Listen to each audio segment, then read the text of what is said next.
Alangatos, pasok!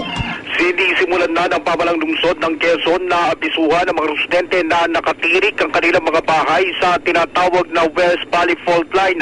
Ito'y kasunod na rin ng 7.9 na magnitude na lindol sa bahagi ng G1 Eastern Samar.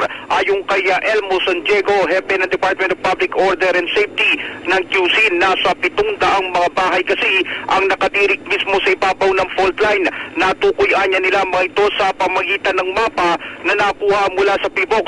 Kalahati sa bilang ng mga bahay na kanilang natukoy ay mula sa mga depressed areas, habang kalahati naman ay mula sa mga kilalang subdivision gaya ng White Plains, Green Meadows at Blue Ridge. Wala anyang silang problema sa mga nakatira sa depressed areas dahil madali anyang bigyan ng relocation site. Ang mga ito hindi gaya ng mga nasa mamahaling subdivision.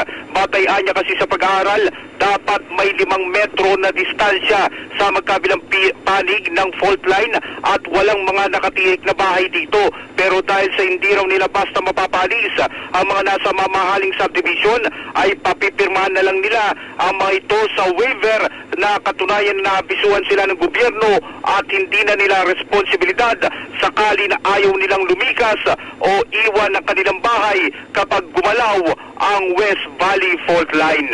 Anyong Kapuso Alanggats ng GMA Super Radio, DCWB.